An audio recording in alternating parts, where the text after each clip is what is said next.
Combien d'entre vous ici, sincèrement, honnêtement, je ne vais pas vous demander de lever la main, mais avec toute la sincérité que Dieu peut vous donner ce matin, là où vous êtes assis, combien d'entre vous ici est rentré avec une question dans sa tête? Une question sur sa vie, sur la société, sur le monde, qui a une question là ce matin? J'espère qu'il y en a. C'est peut-être une question d'ordre spirituel. Vous avez une question pour le Seigneur. Une question que vous avez. Et là, vous n'avez pas de réponse. Prenez quelques secondes. Si vous avez cette question, formulez cette question là où vous êtes là maintenant. Formulez, comme si vous demandez à Dieu, Seigneur, 1, 2, 3, 4, pour une interrogation. Formulez la question là où vous êtes. Je ne sais pas pourquoi, mais le Seigneur me dit que vous allez sortir avec la réponse. La même. Avant la fin de ce culte, vous aurez la réponse. Quelle que soit la question que vous avez là. Si vous êtes attentif, si vous êtes un très bon auditeur, auditrice là où vous êtes, vous allez avoir la réponse à cette question que vous avez posée ce matin. Si ce sont des questions, vous allez avoir des réponses ce matin même. Ce matin, je vais avoir un message très difficile, vraiment difficile. Je vais faire appel à votre sens d'analyse, de perspicacité, de voir ce que le Seigneur a à nous dire ce matin. Et je vais faire aussi une dérogation à la méthodologie également. Je sais que les grands prédicateurs ici présents, les pasteurs Luckenson, les frères Yvon Jacques, vont me pardonner pour cette dérogation méthodologique, mais messieurs, les jeunes Jean-Denis, s'il vous plaît, messieurs, pardonnez-moi pour cette dérogation méthodologique, car je ne vais pas prêcher selon la méthodologie habituelle. Oui, parce que je vais commencer par la conclusion au lieu de commencer par une introduction. Ok, par la conclusion. Notre identité, ce que nous sommes, est spécial. Ce que Dieu a fait de nous en tant que chrétiens est spécial. Nous ne sommes pas comme les autres qui ne connaissent pas Dieu. Nous ne devrions pas vivre comme les autres qui ne connaissent pas Dieu. Les résultats que nous avons dans notre vie là maintenant sont les produits de notre manque de compréhension et d'application de ce que nous sommes.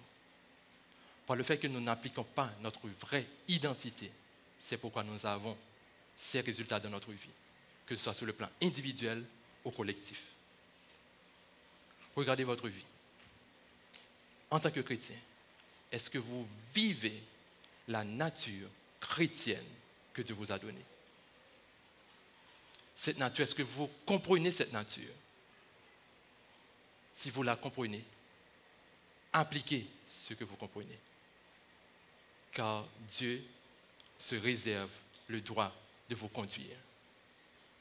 Ma fille Lynn, qui est là, je salue Lynn derrière, Lynn, prend souvent l'habitude de me dire les jeux de mots pour dire « Papi, pourquoi on appelle ceci telle chose ?» Des fois, très souvent, je n'ai pas la réponse, parce que les gens ont décidé pour qu'on appelle une marque de voiture Toyota. C'est ça une explication pour le fabricant, sans doute. Pour elle, le mot doit avoir un sens. Pourquoi on appelle ceci de telle façon? Je crois que nous allons faire pareil ce matin. Je vais faire appel à votre sens grammatical également. C'est pourquoi je vous dis que c'est un message un peu difficile. Si vous savez qui vous êtes vraiment, ce que le Seigneur a fait pour vous, bibliquement, vous pouvez le prouver, car la Bible dit ce que nous sommes. Je vais partager avec vous. Ouvrez vos Bibles, s'il vous plaît, car nous avons très peu de slides, très peu. Je n'ai pas eu le temps. Vous aurez très peu de notes écrites là devant vous sur le diapo. Ceux qui nous regardent en direct, s'il vous plaît, et prenez vos Bibles. Nous allons lire quelques passages dans la Bible. Je vous invite, l'Assemblée, à ouvrir vos Bibles. Je vous dis, c'est la conclusion, je ne suis pas encore au message, c'est la conclusion du message. 2 Pierre 1, versets 1 à 8. Voilà ce que vous êtes. 2 Pierre 1, versets 1 à 8. Simon-Pierre, serviteur et apôtre de Jésus-Christ, à ceux qui ont reçu en partage une foi du même prix que la nôtre, à nos frères chrétiens, C'est ce qu'il veut dire. Par la justice de notre Dieu et du Sauveur Jésus-Christ, que la grâce et la paix soient avec vous, par la connaissance de Dieu, de Jésus-Christ notre Sauveur. Verset 3. Comme sa divine puissance nous a donné tout ce qui contribue à la vie et à la piété. Soulignez tout, le mot tout. Au moyen de la connaissance de celui qui nous a appelés par sa propre gloire et par sa vertu, lesquels nous assurent de sa part les plus grandes et les plus précieuses promesses, afin que par elles, vous deveniez participants de quoi? De la nature divine. En fuyant la corruption qui existe, où ça? Dans le monde, par la convoitise. À cause de cela même, faites tous vos efforts pour joindre à votre foi la vertu. À la vertu, la science. À la science, la tempérance. À la tempérance, la patience. À la patience, la piété. À la piété, l'amour fraternel. À l'amour fraternel, la charité. Car si ces choses sont en vous, et ils sont avec abondance, elles ne vous laisseront point oisifs ni stériles pour la connaissance de notre Seigneur Jésus-Christ.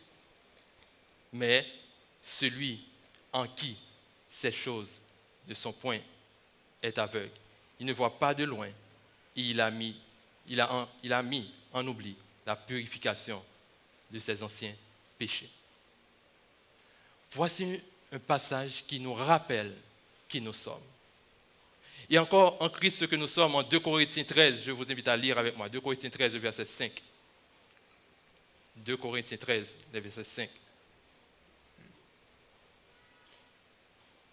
Je vous invite à lire ensemble avec moi. Il est dit dans ce passage, le verset 5, 2 Corinthiens 13, verset 5. Examinez-vous vous-même, ce que je viens de vous dire là, regardez bien en vous-même, pour savoir si vous êtes dans la foi. Éprouvez-vous vous-même. Ne reconnaissez-vous pas que Jésus-Christ est en vous, à moins peut-être que vous ne soyez pas réprouvés. Ne reconnaissez pas que Christ est en vous. Ne reconnaissez-vous pas que vous êtes sauvés. Voici un appel à connaître votre vraie identité si vous êtes un enfant de Dieu. Et je veux que vous reteniez cette conclusion, cet appel à reconnaître votre identité, parce que nous allons entrer dans une histoire formidable, une histoire que vous connaissez. Nous allons, pendant tout le récit de ce passage que nous allons lire tout à l'heure, faire référence à ces passages-là, faire référence à votre identité. Et vous allez comprendre qu'il est une question d'identité, ordinaire ou extraordinaire. Ordinaire ou extraordinaire. Puisque ce sont des mots, un langage, comme Lynn Morel le dit, pourquoi on appelle ça ordinaire, nous allons voir dans le dictionnaire, les Français, comment ils ont dit, c'est quoi l'ordinaire. C'est ce que dit Larousse de l'ordinaire. Larousse nous dit, ordinaire, définition, qui est conforme à l'ordre établi, normal, courant, habituel, la manière ordinaire de procéder, qui ne dépasse pas le niveau commun, quelque chose qui est banal, qui est quelque chose quelconque, des fois médiocre. Par exemple, ils ont donné un exemple du tissu de la qualité ordinaire. C'est quelqu'un d'ordinaire. Ça, c'est le français qui définit ce qu'on veut dire par ordinaire. Par contre, il y a un autre mot qui juste met un préfixe devant, qu'on appelle extraordinaire. Que veut dire ce mot? Ça veut dire qui sort de la règle de l'usage ordinaire, donc qui n'est pas habituel, qui n'est pas normal. Par exemple, dépense extraordinaire. Je copie ça directement de Larousse, qui n'est pas courant, qui est exceptionnel, qui est inhabituel. Ils ont donné un exemple. Le gouvernement a pris des mesures extraordinaires. Oups, là, c'est là où ce qu'il a mis. Le gouvernement a pris des mesures extraordinaires. Vite teinté, par exemple. Non, ça, je ne sais pas, c'est juste une coïncidence. Okay? Ça n'a rien à voir avec la politique. Mais je ne sais pas pourquoi c'est tombé ici. Oublie cette phrase qui est là. Okay? On poursuit. Vite teinté. Oui, ok, on y va. Qui étonne par sa bizarrerie son étrangeté, son originalité. Par exemple, vous êtes extraordinaire, qui étonne par sa bizarrerie. Vous croyez que je vais accepter ça parce que vous êtes extraordinaire. Ça continue pour dire que qui par ses qualités sort de la moyenne. Sort de la moyenne, qui est très grand, intense, immense. Aujourd'hui, je vais vous appeler à dire que cette nouvelle nature que Dieu a mise en vous vous rend extraordinaire. Pas dans le sens de merveilleux, de joli, de beau, de belle, de beauté, non. Vous êtes hors de l'ordinaire. Vous n'êtes pas comme le commun, vous n'êtes pas dans l'habituel, vous êtes différent, vous êtes extraordinaire. Si vous comprenez les choses, les problèmes qui sont dans le monde, les choses ordinaires qui sont dans le monde, et qu'avec vos résolutions ordinaires, vous allez avoir des solutions ordinaires. Je vais vous donner un exemple. Si face à la misère, face à la frustration, ce sont des choses ordinaires, hein? Ça n'a rien d'extraordinaire, c'est normal. Vous utilisez des armes pour sortir de la misère, ou de la frustration, la complainte par exemple comme chose ordinaire, vous allez avoir des résultats ordinaires. Si vous n'avez pas de bons résultats, c'est parce que en tant qu'être extraordinaire, vous n'utilisez pas des outils extraordinaires pour faire face à des problèmes ordinaires. En tant qu'être extraordinaire, utilisez toutes les âmes extraordinaires.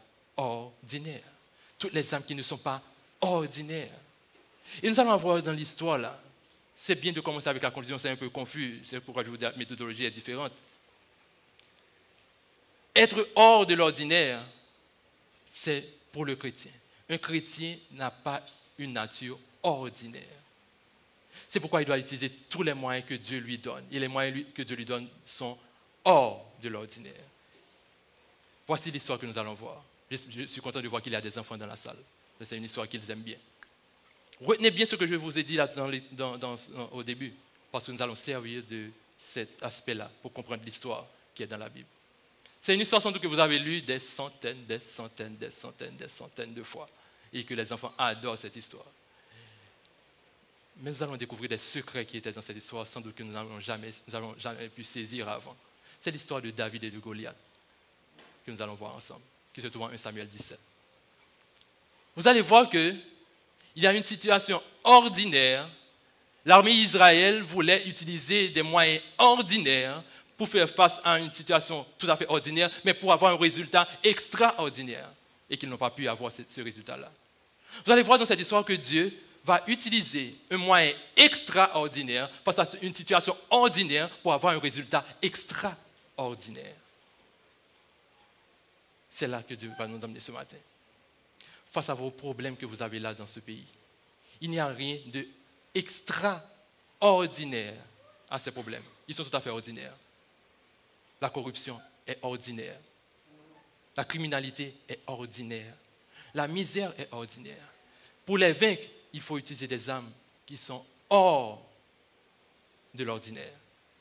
Lisons ensemble. Je ne vais pas lire toute l'histoire, mais nous allons peu à peu rentrer dans l'histoire. Quelle est l'histoire? Vous connaissez assez bien cette histoire de David et de Goliath. Je ne vais pas vous rappeler c'est quoi cette histoire, mais vous connaissez tellement bien cette histoire. Je suis content de voir qu'il y a beaucoup d'enfants ici présents, sans doute qu'ils vont apprendre quelque chose de nouveau dans l'histoire de David et de Goliath.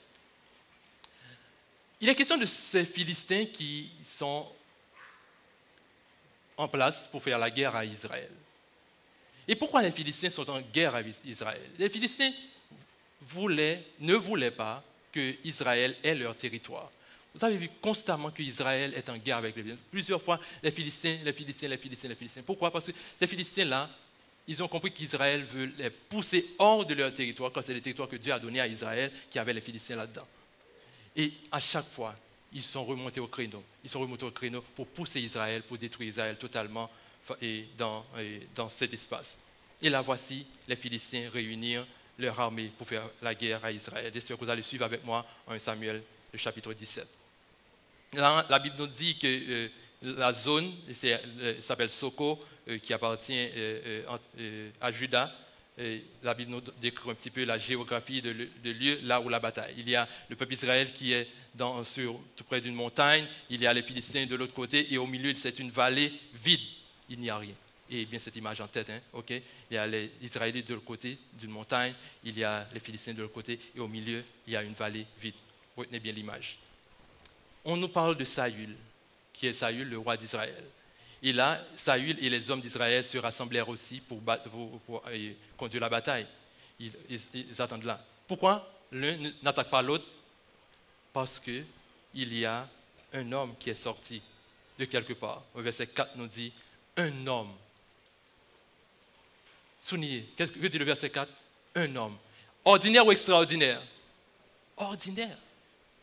Un homme. Un homme. Rien d'extraordinaire. Un homme. Un homme, nous dit le verset 4, un homme sorti alors du camp des Philistins, s'avança entre les deux armées. Donc l'homme est venu un petit peu au milieu, dans la vallée. Le récit nous dit que cet homme s'avança entre les deux armées, on lui donne son nom, il s'appelle Goliath. On nous dit là où il vient, d'une région qu'on appelle Gath. On nous décrit l'homme, c'est quelqu'un qui était très très grand. Là, on nous montre quelque chose d'ordinaire, qu'il y a quelque chose là-dedans qui n'est pas ordinaire. La chose qui est extraordinaire dans cet homme, c'est sa taille. Sa taille, son habit, son armure. Voilà comment il est. Il est très, très, très grand. Son épée, le casque qu'il portait, voilà, c'est extraordinaire. Ce sont des armes que tous les autres soldats ont également. Mais qu'est-ce qui est différent? C'est la taille, c'est la ressemblance, c'est la configuration de son armure. Mais tous les autres ont des casques également, ont des javelots, ont des lances en main. Mais ce qu'il avait en main, la constitution de ces armes était hors de l'ordinaire. Nous allons continuer. Suivez bien avec moi. Et là, il portait sa cuirasse. On dit que même quelqu'un portait sa cuirasse. Sa cuirasse. Il est dit au verset 8 que le Philistin s'arrêta, s'adressant à tout Israël. Je ne sais pas, la Bible nous dit si c'est habituel ou pas. On ne sait pas si c'est ordinaire. Ok, à chaque fois que je dis ordinaire, c'est normal. Que quelqu'un vient et parle tout seul et dit quelque chose en pleine guerre. Dans notre histoire d'Haïti, nous avons l'histoire du Caporal à mort qui face à une boulette de canot, est tombé et s'est relevé. Et puis on nous dit que dans l'histoire que toute l'armée applaudit. On ne sait pas si c'est vrai. Bon, on nous dit ça dans l'histoire d'Haïti. Bon, c'est quelque chose d'extraordinaire également. Mais là, on nous raconte que quelque chose d'extraordinaire également, qui n'est pas ordinaire, que quelqu'un, dans une bataille, s'avance et parle à l'autre camp, à son ennemi. Il va demander quelque chose qui n'est pas ordinaire. Vous avez vu la description de cet homme, de ce combattant, de ce guerrier. Qu'est-ce qu'il va demander? Pourquoi, le verset 8, toujours dans le verset 8, pourquoi sortez-vous pour vous ranger en bataille? Ne suis-je pas le Philistin? Et n'êtes-vous pas des esclaves de Saül? Il leur pose des questions. Il leur fait une proposition. Choisissez un homme, ordinaire ou extraordinaire?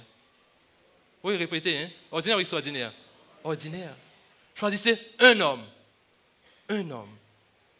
pour venir se battre avec moi. Vous avez vu la taille de cette colosse-là qui demande aussi à avoir un homme pour se battre avec lui. S'il était si fort, pourquoi il n'avait demandé, envoyez-moi 100 hommes de l'armée d'Israël pour combattre avec moi, quand je peux les vaincre tous? Mais il demande quelque chose d'ordinaire. Pourquoi?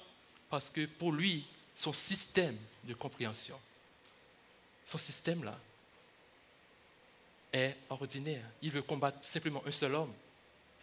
Dans la vie également, le malin met devant nous ces trucs, ces images, nous faire croire que nos problèmes, c'est tout à fait ordinaire de vaincre ce problème-là de façon ordinaire. Quel que soit ce grand problème, cette maladie que vous avez là, résolvez-le avec de façon ordinaire. Résolvez cette maladie peut-être, tout simplement pas besoin de prier. Il y a des gens qui guérissent comme ça déjà. Un problème avec foyer, famille, problème dans le réseau déjà, quitter ça, quitter fils ça. Puis si tu as pas de problème, soit ou rejeter, soit ou caler, soit faire ça, mais résoudre le problème de façon ordinaire. Voici Saül et le Goliath qui demande quelque chose d'ordinaire, juste un homme. Il sait très bien qu'on ne va pas trouver quelqu'un de sa taille qui peut le vaincre. Il sait très bien. Mais Dieu va aller autrement. Et la question est donnée.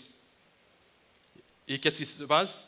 Le Philistin dit encore, je jette en ce jour un défi à l'armée d'Israël. Donnez-moi un homme. Et nous nous battons ensemble. Un homme. Un homme. Parce qu'il sait déjà que ce sera en sa faveur.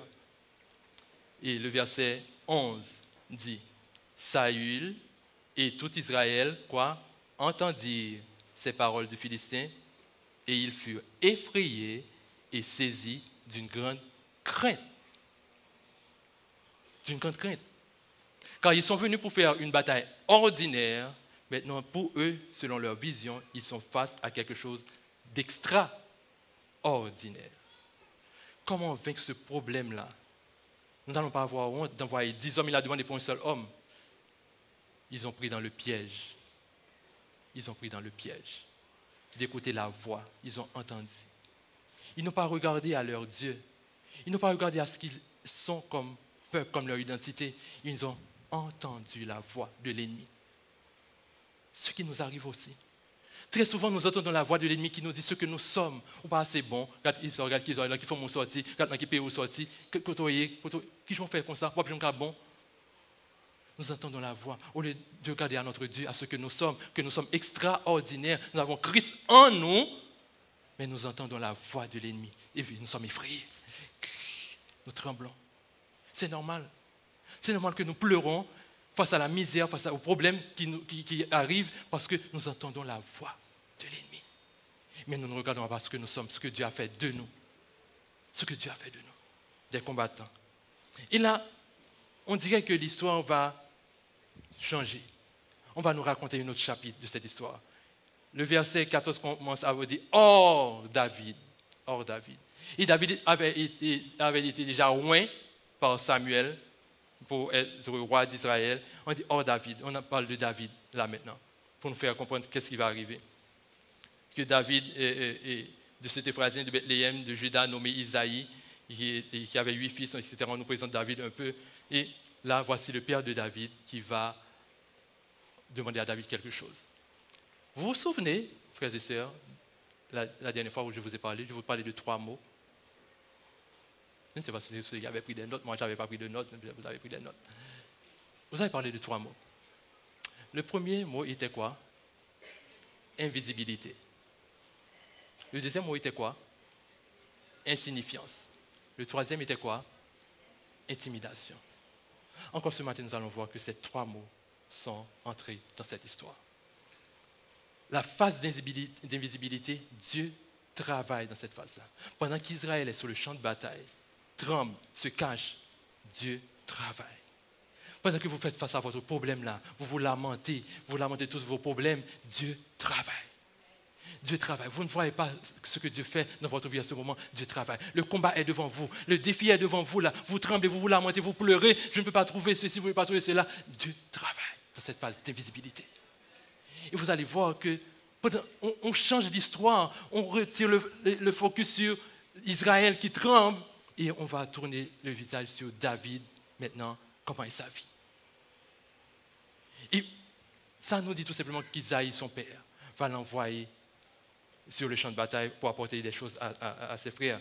Le verset 14 nous dit, David était le plus jeune, et lorsque les 3 aînés eurent suivi David, David s'en alla de chez Saül et revint à Bethléem pour faire paître les troupeaux de son père. Un petit berger, jeune, un enfant. Les Philistins s'avançaient le matin et le soir. Notez ceci, je ne sais pas si les enfants, lorsque vous racontez à vos enfants cette histoire-là, est-ce que vous leur dites cette partie-là, ok? Verset 16, j'aimerais que vous souligniez le verset 16. Soulignez le verset 16, ça va faire toute la différence dans l'histoire. Le Philistin s'avançait matin et soir, et il se présenta pendant combien de jours? Pendant 40 jours. Pendant 40 jours, ce Philistin se tenait là, devant ce champ de bataille. Israël était dans la même position, les Philistins étaient dans leur même position, et ils lançaient les mêmes paroles, et rien ne s'est arrivé. Personne n'a su répondre à ce Philistin. Mais qu'est-ce qui s'est passé pendant ces 40 jours? La Bible ne nous dit pas qu'est-ce qui est arrivé dans ces 40 jours. Mais cette partie-là n'est pas inscrite dans la Bible pour rien.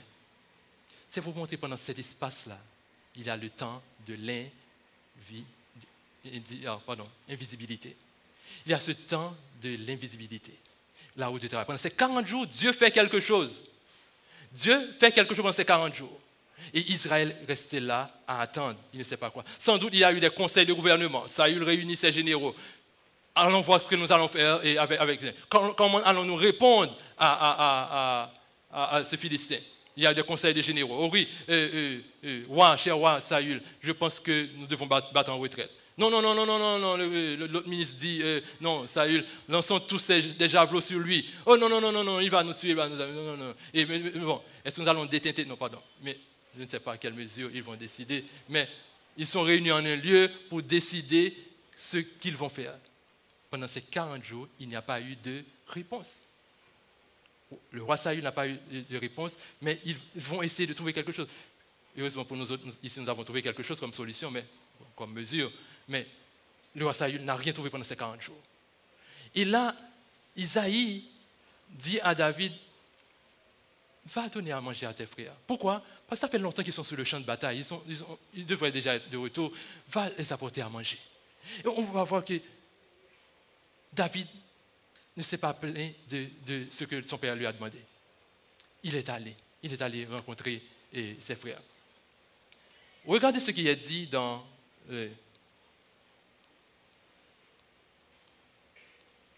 verset 20 avec moi. Verset 20. Regardez ce qui est dit dans le verset 20. David se leva quand? De bon matin, de très tôt.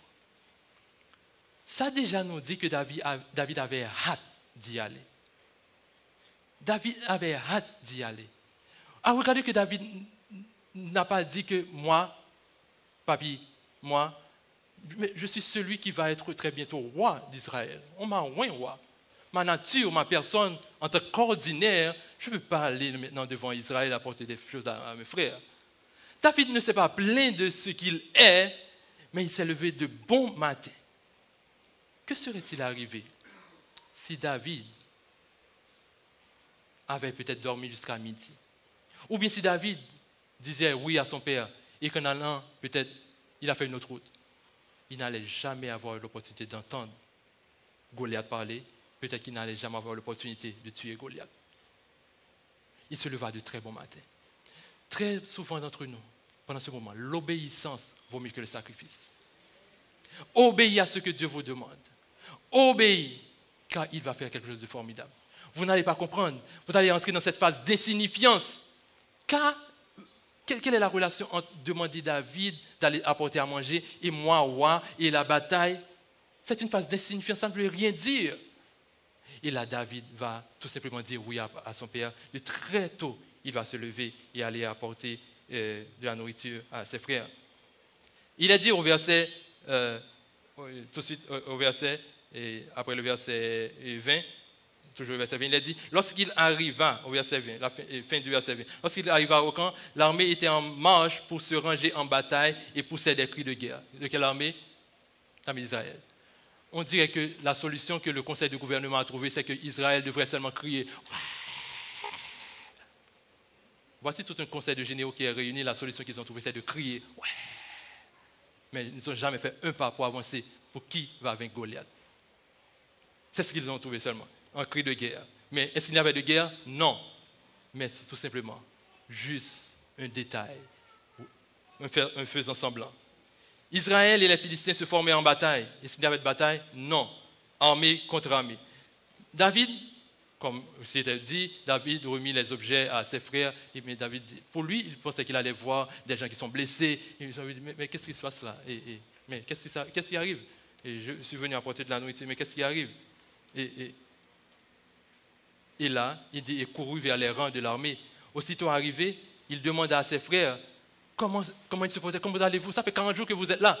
Est-ce que vous allez bien? Combien de gens qui sont morts? Mais qu'est-ce qui s'est passé? Qu'est-ce qui s'est passé?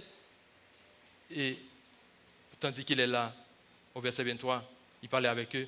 Voici le Philistin Encore une fois, sans doute qu'il s'est déjà fait ces exercices ce matin-là, il s'est déjà étiré, qu'il s'avance encore sur le champ de bataille. Il tient les mêmes discours, nous dit le verset 23 nous dit précédemment de David.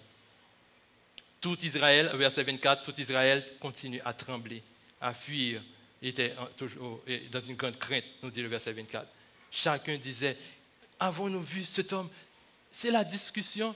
Donc il y a palabres autour d'Israël. Qu'est-ce qu'il regardait? Goliath. Pendant tout ce temps, 40 jours là, qu'est-ce qu'il regardait? Goliath. Que représente Goliath? Le défi. Pendant tout ce temps, il n'est pas dit pendant une seule fois que le peuple cherchait la face de l'Éternel, que le peuple a prié. Qu'est-ce qu'il regardait? Goliath. Ça nous arrive aussi. Pendant nos crises, pendant nos problèmes, pendant nos troubles, qu'est-ce que nous faisons? Nous regardons ce défi-là. Le pays, crise, blackout, politique. Mais nous jamais nous tourner vers Dieu pour demander à Dieu, Seigneur, que veux-tu que je fasse? Dans ce bataille, dans ce combat, dans ma famille, dans la société, ce que je veux, Seigneur, qu'est-ce que je dois faire? Mais je regarde au problème, je souffre, je regarde le problème. Et vous allez voir ce qui va arriver avec David. David ne va pas comprendre. Mais pourquoi vous ne vous battez pas? Pourquoi vous ne battez pas? Et David, toi tu es petit, hein, tu sais, tu es jeune, c'est normal que tu ne comprends pas. Tu l'as vu? Tu as vu cette colosse? Mais je n'ai pas vu. Qu'est-ce qui se passe? Et regardez ce qui est dit là. David dit aux hommes qui se trouvaient, au verset 26, David dit aux hommes qui se trouvaient près de lui, que fera-t-on à celui qui tuera ce Philistin? Et qui ôtera l'opprobre dessus d'Israël? C'est ça la question. Est-ce que David a dit qui combattra le Philistin? Qui d'entre nous va combattre le Philistin? Est-ce qu'il a demandé? Est-ce que c'est ce qu'il a demandé? Non. Il a demandé qui va tuer ce Philistin. Qu'est-ce qu'on va donner à celui qui va tuer? Parce qu'il connaît déjà le sort de ce Philistin. Il connaît déjà le sort de ce problème. Ce problème va finir. Quand ce problème va se terminer, c'est une question de temps, c'est une question de qui, c'est une question de extraordinaire. La personne que je suis, cet homme-là est déjà mort pour moi. C'est une question de qui va le tuer, tout simplement. David n'a pas regardé. Est-ce qu'il a tenu compte? Oh, vous avez raison, hein? Il est vraiment grand. Il y a un pasteur américain qui a dit, je vais essayer de mettre la phrase en français, il a dit, le Goliath était trop grand pour, comment on a dit, Israël a vu Goliath était trop grand pour le vaincre. David a vu Goliath trop grand pour le manquer. Par sa taille, je ne vais quand même pas le manquer. C'est ce que David a vu. Par sa taille-là, il n'y a aucune façon, quand même, sur le tirer, je vais le prendre quand même. Mais qu'est-ce qu'Israël a vu? La taille de Goliath, je ne veux pas passer. C'est souvent nous dans nos problèmes ici. Le problème, c'est trop grand, je ne peux pas arriver là-dedans. Le problème, ça ne va pas arriver. Au lieu de regarder bon Dieu là, qu'est-ce que ça me faire bon Dieu? Mon bon Dieu là, ou si grand, le problème, c'est trop petit pour moi. C'est ça la perception de ordinaire ou d'extraordinaire. Face à ce problème ordinaire, utilisez vos armes extraordinaires. Et là, David pose la question, qui donc est ce Philistin? Qui est ce monsieur pour insulter l'armée de Dieu vivant? David pose le problème sur un plan d'identité. Qui est cet ordinaire pour parler à nous autres qui sont extraordinaires? Qui est-il? C'est une question d'identité tout simplement. Tu es ordinaire, tu es un homme. Que par ta taille, que par ton problème, c'est un homme, c'est juste un problème. Ce problème finira d'un jour, tôt ou tard.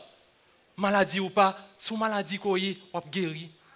Qui soyez, on va guérir. Que ça son problème qu'on y problème famille ça là, c'est son problème, la passé.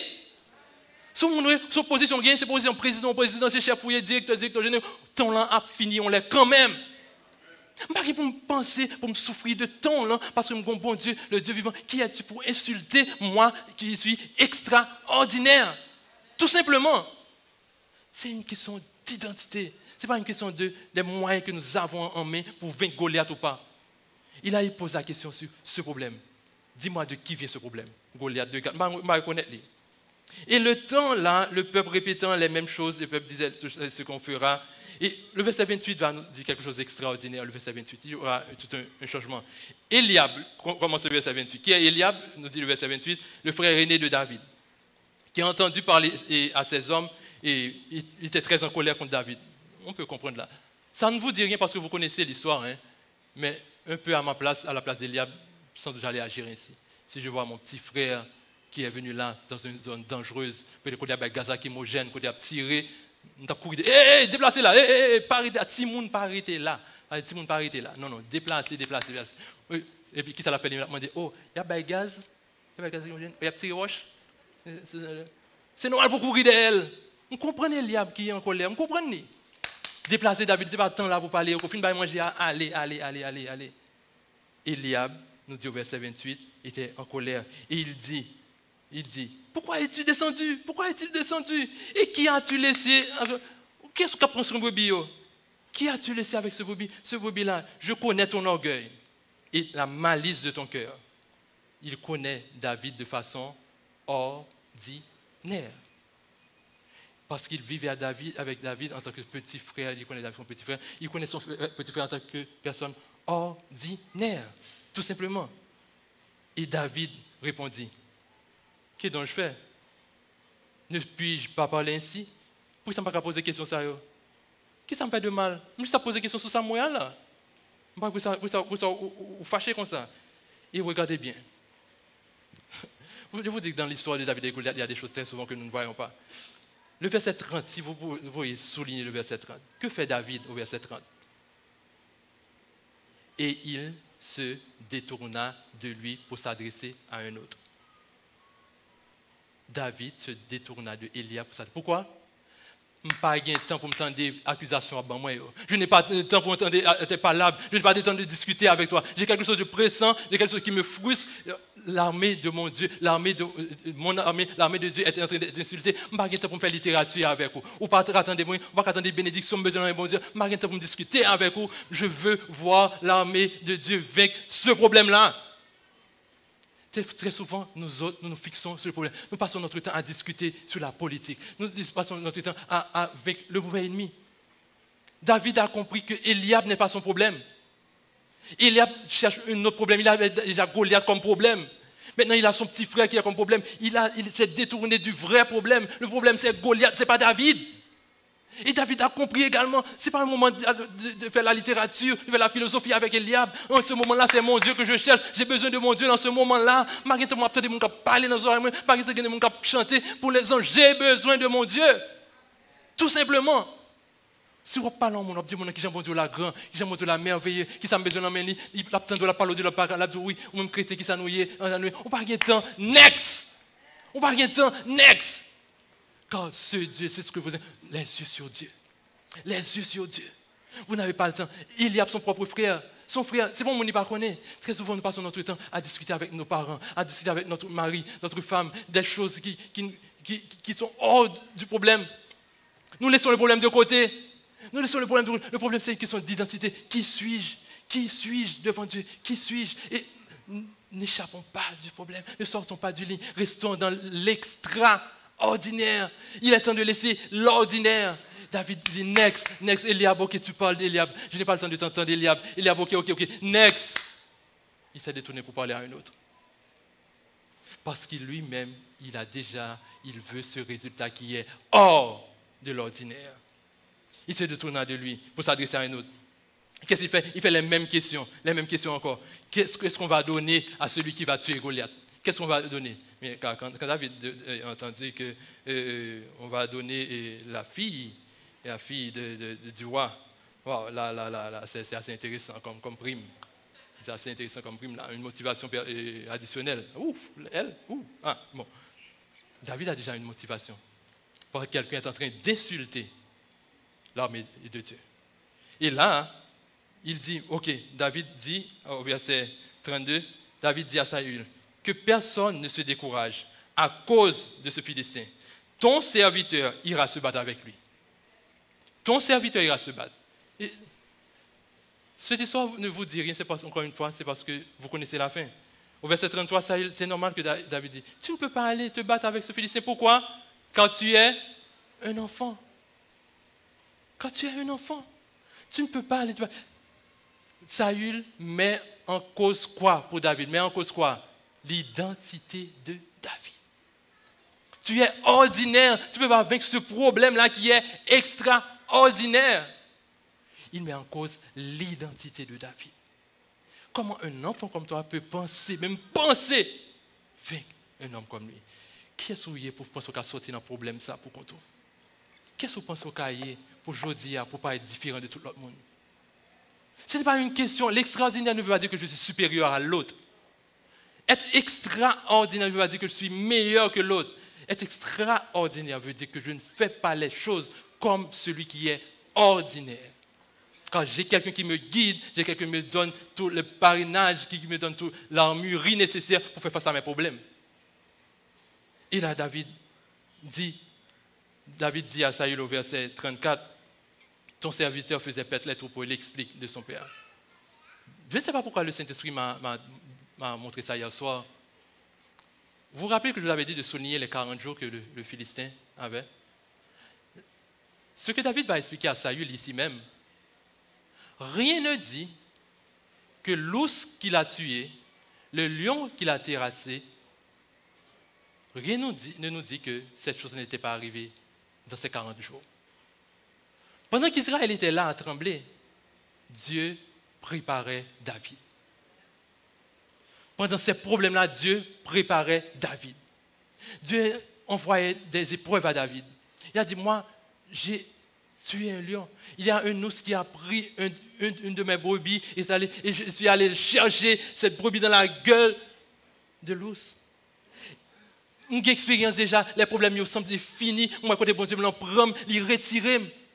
Une expérience déjà, Dieu, ce n'est pas de ce problème ça. David regardait à la relation qu'il avait avec son Dieu et non au problème actuel. Si Dieu pourrait me ressortir là où je suis, côté me sortir, côté me tailler, si vous êtes caractéristiques là, ce n'est pas de ce problème ça, pour que sortir me la donne. David met en question la relation qu'il a avec son Dieu. Pourquoi? Ce n'est pas une question d'identité, ce n'est pas mon âge, ce n'est pas mon innocence, c'est parce que moi, Dieu m'a déjà prouvé, m'a déjà utilisé dans cette situation extraordinaire. Voilà pourquoi je sais que cette situation-là, il va également sortir. Je suis un instrument entre ses mains. Il peut m'utiliser comme il veut.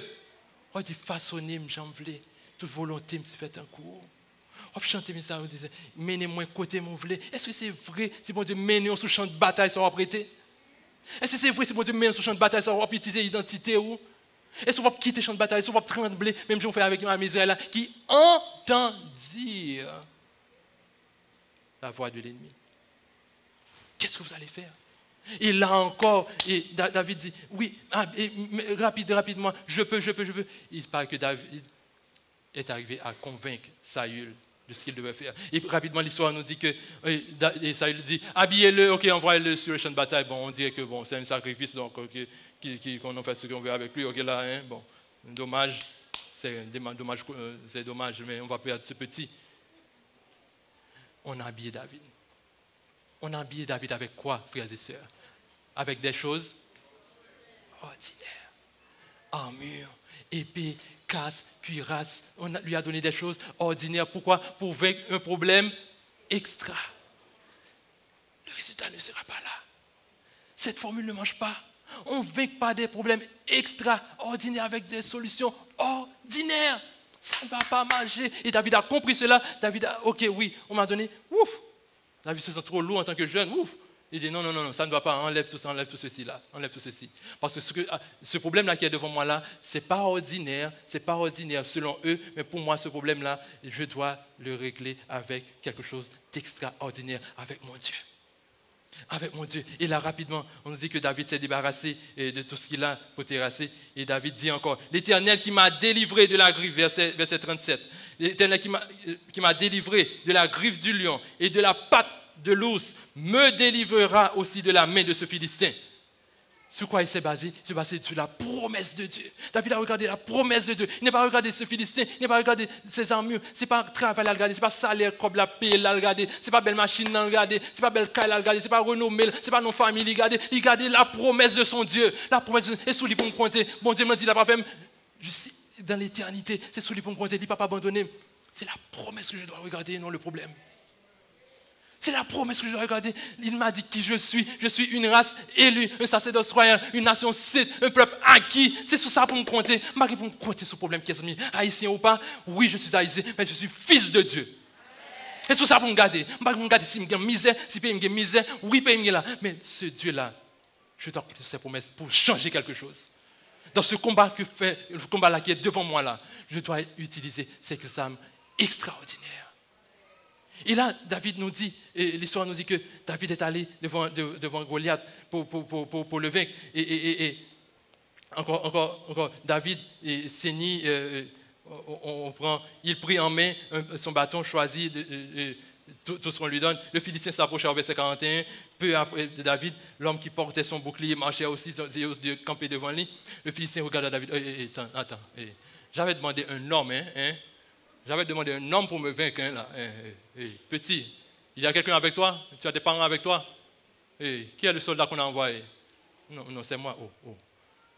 Suis-je un chien pour avancer avec moi avec ces frondes-là? Suis-je un chien?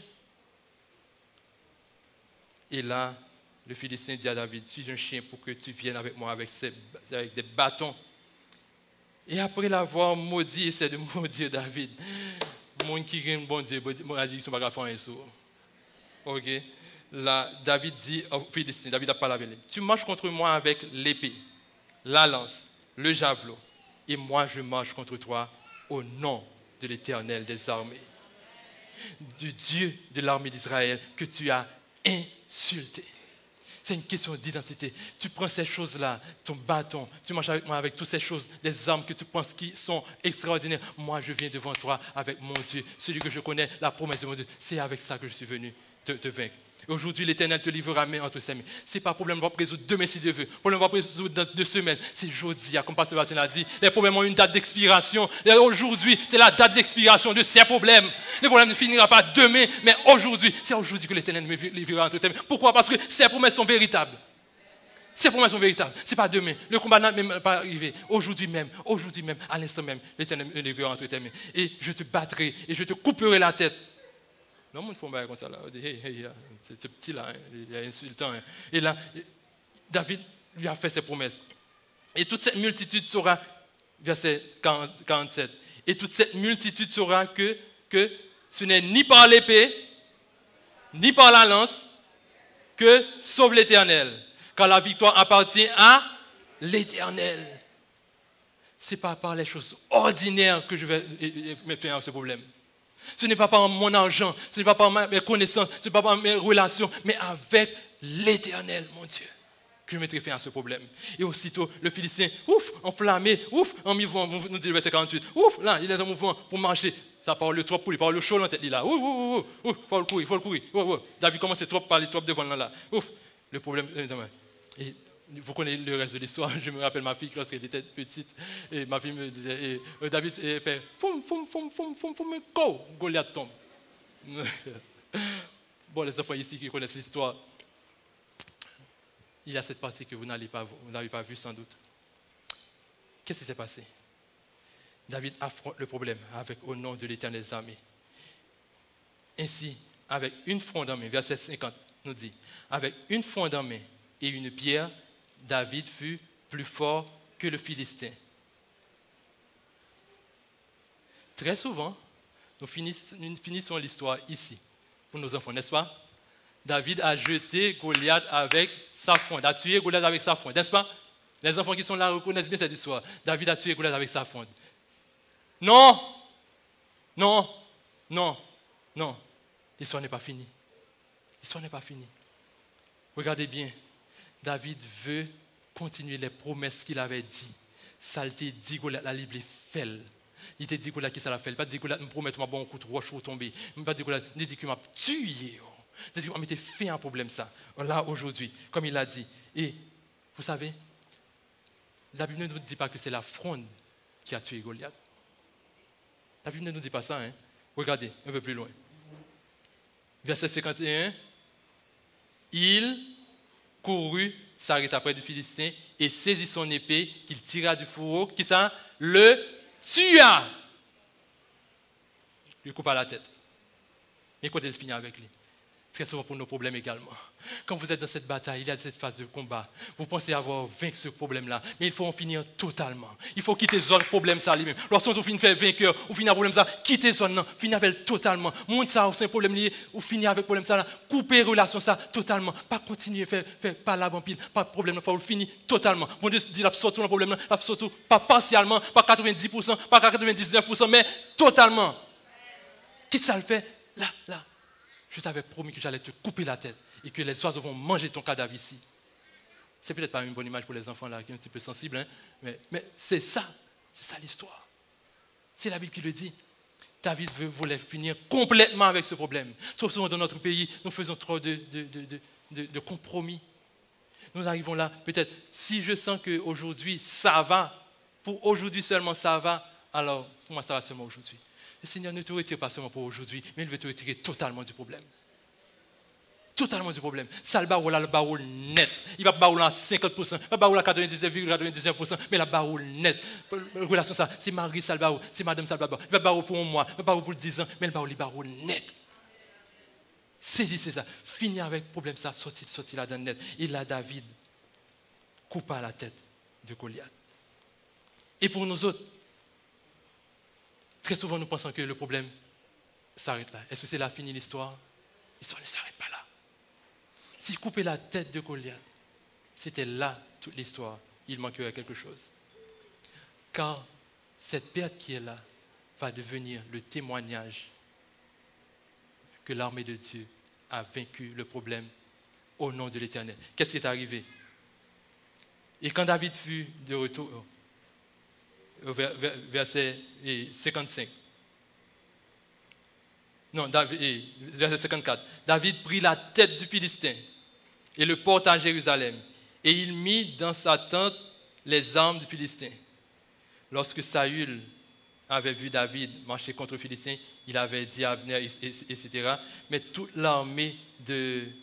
Alors, les Philistins blessés, il a dit... au verset 52. Et les hommes d'Israël et de Juda poussèrent des cris et allèrent à la poursuite des Philistins jusque dans la vallée, jusqu'au port d'Écron. Tout le monde courait. Tout le monde courait. Pour que ça, petit David, ça, ce petit bonhomme-là, qui a vaincu Goliath, ça devrait être un témoignage pour tous les autres. Et la Bible nous dit que l'histoire s'est répandue partout. Partout. Les problèmes n'ont pas pour seulement. Ici, un témoignage public qui j'ai mon Dieu qui a guéri, qui j'ai mon Dieu qui a réglé, qui j'ai mon Dieu qui a sorti mon problème. Souvent, ces problèmes, c'est pour rouler seulement ou tromper ou limiter, c'est pour qu'on fasse histoire. Pour problème, sortir là-dedans, c'est pour qu'on fasse histoire. Parce que le problème, ça va être un témoignage public, comment mon Dieu est grand, comment mon Dieu est grand. Les autres doivent entendre que tu as vaincu ton Goliath. Ton Goliath était devant toi, je dois savoir comment tu as pu vaincre ton Goliath. Ton Goliath, c'est peut-être la société, ton Goliath, c'est peut-être ta santé, mais je l'ai vaincu au nom de l'Éternel. Les autres doivent entendre, les autres doivent le savoir, comment j'ai fait. Tout le monde sait que David a tué Goliath, et comme il a tué Goliath avec sa fronde, il lui a coupé la tête. C'est devenu le témoignage de la grandeur de Dieu. Et aujourd'hui, qu'est-ce que nous faisons? Nous nous laissons intimider par notre Goliath. Nous nous laissons intimider par notre Goliath. Notre Goliath nous montre notre côté ordinaire. Ordinaire, qui tu es. Qui es-tu? N'es-tu pas esclave de cette société? Comme il a dit, n'es-tu pas esclave de Saül? Aujourd'hui, vivons cette nature extraordinaire. Quand ces problèmes arrivent et ils sont déjà là, faisons combat de façon extraordinaire. Car nous avons une nature extraordinaire.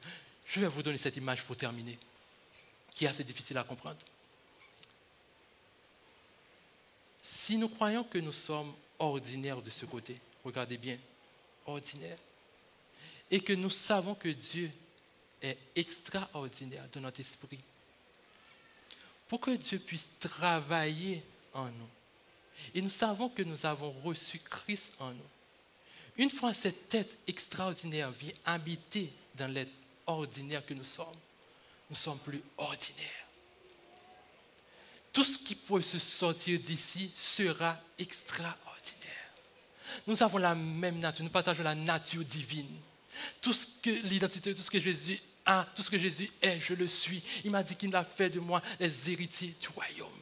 Tous les pouvoirs que Dieu a donnés, je l'ai en moi. Il m'a donné la puissance, il m'a donné cette identité d'enfant sauvé, enfant du royaume. Je suis ambassadeur, je suis héritier du royaume. Tout ce que Christ est, je suis. J'ai du prix aux yeux, je ne suis plus ordinaire. Si je veux utiliser ces armes ordinaires pendant que je suis extraordinaire, je ne vais pas trouver de résultat. Parce que mettons un rat qui part pour moi. Ma petite son bagage qui part pour moi.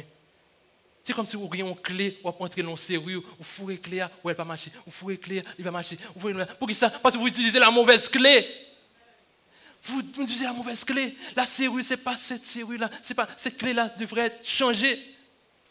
Si vous n'avez pas encore de résultats, si ce pays n'a pas encore de résultats, si l'Église qui veut agir de façon ordinaire n'a pas de résultats, c'est parce que ce n'est pas normal qu'un chrétien soit ordinaire. Le chrétien n'est pas ordinaire. Il n'existe pas de chrétien ordinaire. Car il a une nature extraordinaire. Nous venons de chanter combien Dieu est grand. Et tous verront combien Dieu est grand. Pourquoi? Parce que nous sommes extraordinaires. Et aujourd'hui, si vous ne connaissez pas encore Dieu, vous êtes dans la première étape, ordinaire. Ordinaire. Vous allez demander comment faire passer de l'étape ordinaire à extraordinaire. D'abord, en acceptant celui qui a fait quelque chose d'extraordinaire pour vous. Mourir à la croix, ressusciter pour vous. Et si vous affrontez quelque chose, un problème dans votre vie, que vous n'arrivez pas à vous en sortir, vous n'avez pas de résultat. Peut-être que Dieu travaille dans cette période d'invisibilité et que les signes sont peut-être insignifiants pour vous ou bien vous vous laissez intimider. Mais soyez extraordinaire parce que c'est ce que vous êtes maintenant.